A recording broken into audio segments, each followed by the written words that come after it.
नमस्कार। मैं राजनीतिक परिवार में पैदा हुआ। जब मैं छोटा सा था 1980 में प्रियंका और मैं घर में लेई बनाते थे, रात को निकलकर पोस्टर चिपकाते थे। चुनाव समझता हूं। 20 साल से मैं स्वयं चुनाव लड़ रहा हूं।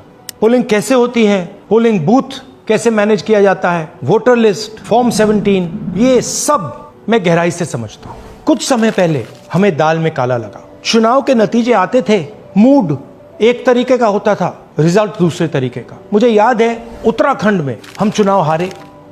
बाद में मैंने कैंडिडेट से पूछा कि जहां रोड शो हुआ था वहां जाके देखिए हमें कितने वोट मिले।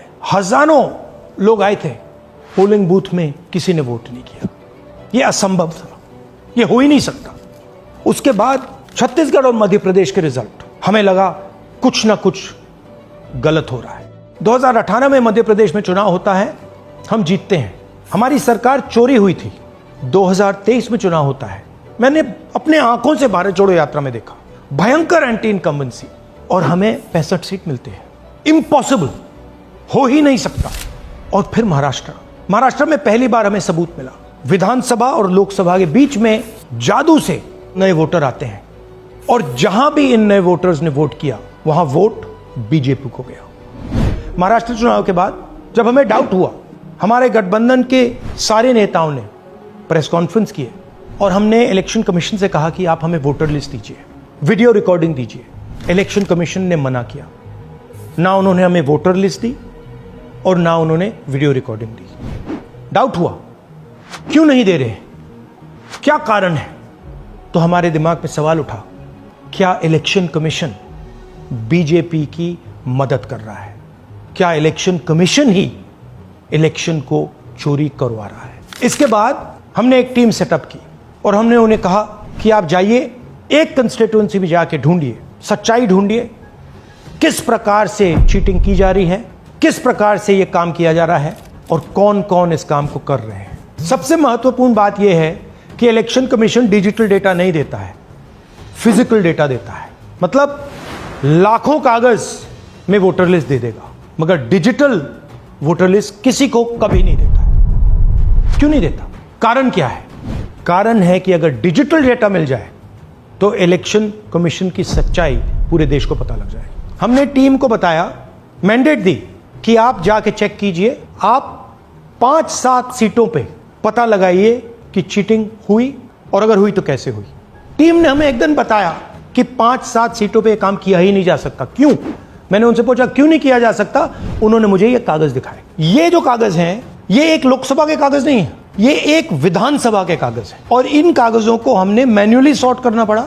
और पूरा का पूरा काम जो हुआ है, इसमें 6 महीने लगे हैं, और एक असेंबली सीट में हम ये काम कर पाए हैं। क्यों? क्योंकि डिजिटल डेटा नहीं दिया जाता। अगर इलेक्शन कमीशन ने हमें डिजिटल डेटा दिया होता तो हम ये कार्रवाई पूरे देश में, हर लोकसभा में, हर विधानसभा में 15 मिनट में करके दिखा देते। हमारे पास अनलिमिटेड रिसोर्सेज नहीं है, इसलिए हमने ये रिसर्च सिर्फ एक लोकसभा में, एक विधानसभा सीट में की। मगर मुझ में अब पूरा भरोसा है कि ऐसी 100 से ज्यादा सीटें हैं हिंदुस्तान में। जो यहां हुआ है उन सीटों में भी हुआ है। और याद रखिए, अगर बीजेपी को 10-15 सीटें कम आती तो आज नरेंद्र मोदी प्रधानमंत्री नहीं होते, इंडिया गठबंधन की सरकार होती। जांच ने 5 तरीके की चोरी पकड़ी है। डुप्लीकेट वोटर, जिसका मतलब एक वोटर के नाम वोटर लिस्ट में अनेक जगह आ रहे हैं। फेक एड्रेस, मतलब एड्रेस है ही नहीं या फिर हाउस नंबर 0।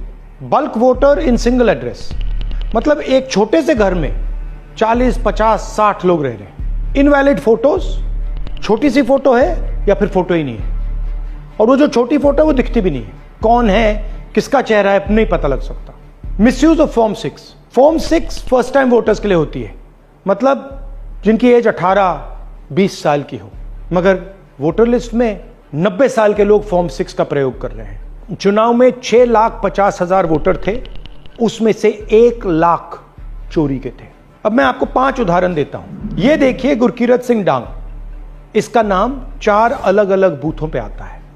यह कैसे हुआ और क्यों हुआ? एक और उदाहरण, विशाल सिंह, वाराणसी में वोटर लिस्ट में नाम है और बेंगलोर में 2 बार वोटर लिस्ट में नाम आता है। क्या ये वाराणसी में वोट कर रहे हैं या बेंगलोर में वोट कर रहे हैं या दोनों जगह वोट कर रहे हैं? एक और उदाहरण देखिए, हाउस नंबर 0। तो आपने कभी सुना है हाउस नंबर 0? हमने तो नहीं सुना था, मगर बेंगलोर में हजारों हाउस नंबर 0 हैं वोटर लिस्ट पे। हाउस नंबर 35 की कहानी सुनिए। छोटा सा घर है, ज्यादा से ज्यादा 4 लोग रह सकते हैं, मगर इस 35 में 80 लोग वोटर लिस्ट में रजिस्टर्ड है। ये ईआरओ ने कैसे अप्रूव किया, क्यों अप्रूव किया, पता लगाना है। अच्छा, अब ये देखिए वोटर लिस्ट, इनकी फोटो देखिए, या फोटो है ही नहीं या फिर छोटी छोटी फोटो है तो दिख नहीं सकती। इन वोटर आईडीज पे वोट दिया गया है। अब मैं आपको बताता हूं शकुन रानी की कहानी। फर्स्ट टाइम वोटर बनी है, 70 साल की आयु है।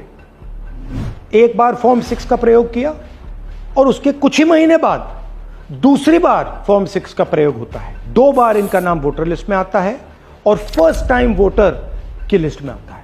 ये फर्स्ट टाइम वोटर हो ही नहीं सकती। तो क्या शकुन रानी जी ने वोट किया या किसी और ने शकुन रानी जी के लिए वोट किया? ये ही छुपाने के लिए सीसीटीवी का डेटा हमें नहीं दिया जा रहा है।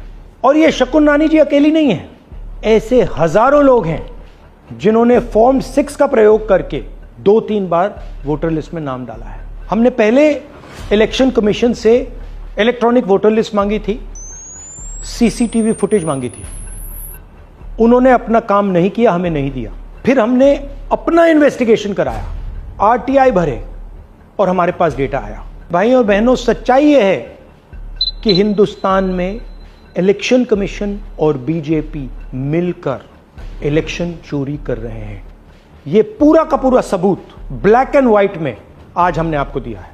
इलेक्शन कमीशन जानता है कि हमने उनकी चोरी पकड़ ली है, इसीलिए एसआईआर आया है। यह एसआईआर जो है इंस्टीट्यूशनलाइज चोरी है।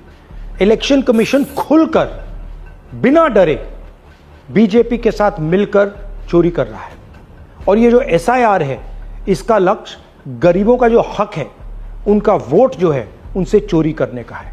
मैं आपको एक और बात बताना चाहता हूं। इस पूरी इन्वेस्टिगेशन में हमने वोटर एडिशन को देखा है, मगर जितना एडिशन होता है शायद उससे ज्यादा डिलीशन होता है, सबट्रैक्शन होता है। तो ये सिर्फ एक मेन तरीका हमने पकड़ा है, दूसरे तरीके पे हमने इन्वेस्टिगेशन की ही नहीं अभी। मैं इलेक्शन कमीशन और इलेक्शन के ऑफिसर्स को साफ कह रहा हूं, आप जो कर रहे हो गलत कर रहे हो, ये ट्रीजन है, देश के खिलाफ है। ये मत भूलिए, टाइम आएगा हम आपको पकड़ेंगे, बचने वाले नहीं हो। It is critical that we expose voter चोरी।